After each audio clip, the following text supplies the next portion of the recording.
year we are heading into, I believe it's the year of the goat in the Chinese zodiac, which starts in February. It's going to be an awesome year. So I wanted to share with you something that I saw happening over the holidays with my family, because I think it's so relatable to the, oh, shall we say, the challenges in being understood.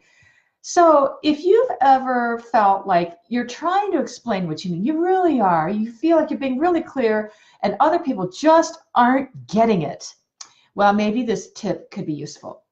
So picture this. I was being at a table with my family, and the conversation was around the holiday schedule for next year. You know, if you're like me, maybe your spouse and your in-laws live far away, then you and your family, and every year at holiday season, in planning Thanksgiving, Christmas, and everything in between, it's a negotiation of where we're going to meet. And there are all sorts of limiting factors in who's working when, and who hosted this time, and who wants to host next time, and travel plans, and kids' schedules, and all that. And so every year, at least in my family, up to recently, it has been a renegotiating. We don't really have a set plan yet of where Thanksgiving's going to happen, or where Christmas dinner will be, or where New Year's Eve or celebration will be. And that means every year about 9 people are involved with negotiating what we're doing this year. And a lot of times there's a sense of, well, I don't know, can't decide till we know. And that means that everything is waiting like a nail-biting thing to the last minute. Oh, and it's unnecessary stress. So I'll just fill you in on what's happened with my family. My 2 sister-in-laws live far away in Florida. And there's been always a little bit of confusion on why we can't all meet in for Thanksgiving here in Atlanta. My husband would love to host Atlanta because here we have the changing of the seasons, we have the space, and we'd love to have family visiting here. Why can't this happen? And up to now, there's always been a little bit of vagueness and understanding between the 3 siblings of my husband and my 2 sister-in-laws of why Thanksgiving can't happen here. And basically, one of my sister-in-law's husband works in a hospital, and the other sister-in-law works in a corporate job. And so sometimes the 2 sisters are trading off, but the end story is, why can't we all be together for Thanksgiving? And which my sister-in-law's husband always says, because I have to work. He works in a hospital. To which everyone else is always baffled. You know this a year in advance? I mean, my goodness, can't you get the day off? And if you don't get the day off, why is that? Is it because you don't want to have Thanksgiving with everyone?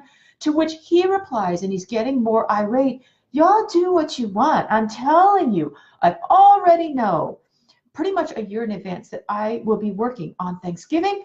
I work in a hospital. To which everyone else continues to be baffled. Why can't you get the day off? I mean, my goodness, you've got a year in advance to put in the notice. Most people can, choose the holidays. And he says, again, I can't do it because I have to work on Thanksgiving. And you can hear everyone else getting baffled.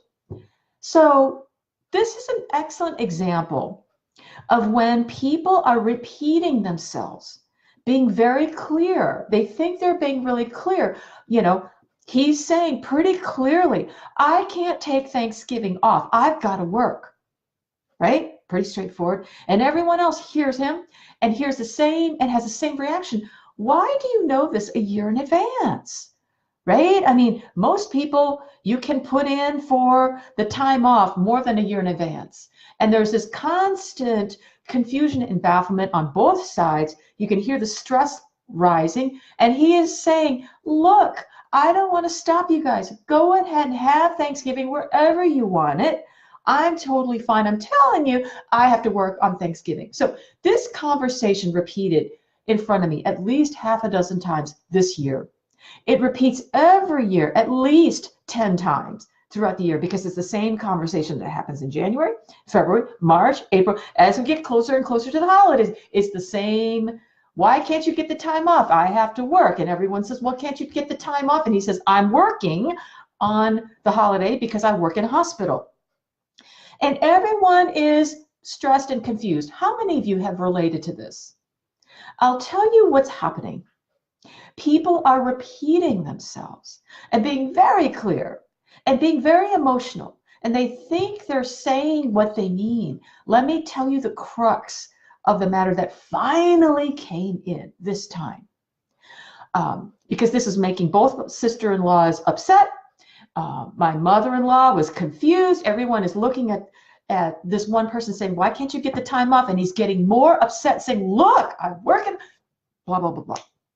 What he was trying to say, and nobody had a clue, although he thought he said it.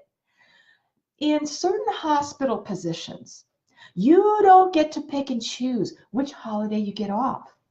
It's bucket A of holidays or bucket B of holidays, meaning hospitals split. You can either have Thanksgiving off with a bunch of holidays, or you can have Christmas off with a bunch of other holidays, but you can't have both.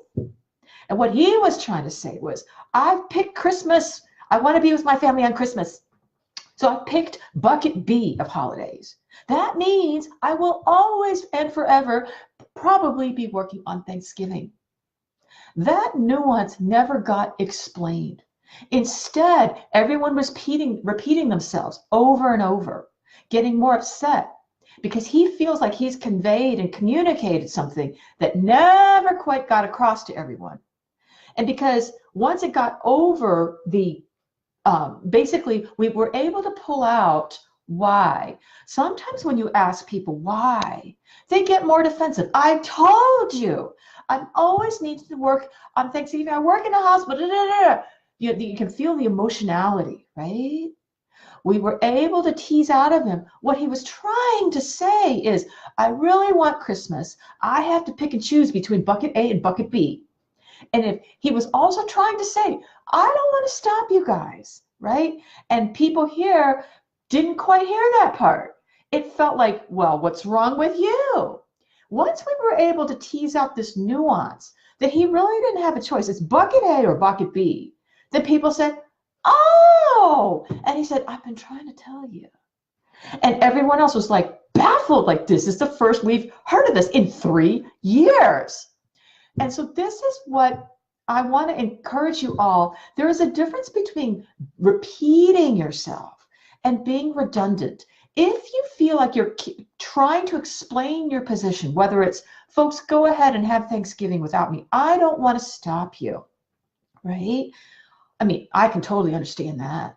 Or if it's, look, I don't get a choice. You all seem to think I can pick.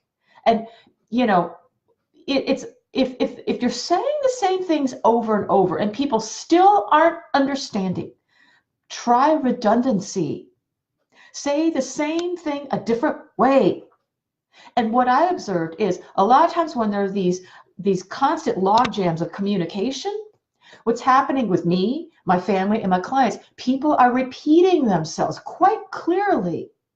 So they feel like they're being very clear, but it's missing something in the translation. Either the listener is assuming something, you know, we're not quite hearing him because he said the same thing over and over, and we're assuming, oh, this must mean, you know, who knows, maybe he doesn't want to be with us or whatever, or we really don't want to have holidays without you, right? Like we're not able to hear the speaker's trying to say exactly what he means. Try redundancy. Say the same thing a boatload of different ways, and you're going to have a better shot of clearing up the communication logjam than repeating yourself. This is very common with empaths and people who think they have said something. They think they've said, for example, no. Someone asks, can you do something for me? And this person really thinks they're saying, well, you know, I don't know, it depends. And they think they've said no, but they really didn't, right? Say the same thing different ways. You know, sometimes people think it's up to the the speaker to be clear. And sometimes people think it's up to the listener to listen clearly. It's both. If there is a log jam and you're the speaker, say the same thing different ways. Because the tendency is to say, I've said it once, I've said it 100 times. You said it once, but people hear differently. And if you assume everyone listens the way you do, that ain't going to work. Or you tried to listen and you had a bunch of assumptions about what's going on. You should be able to reschedule 364 days in advance. No, that's not the way it works, because none of us work in a hospital. We didn't know, right?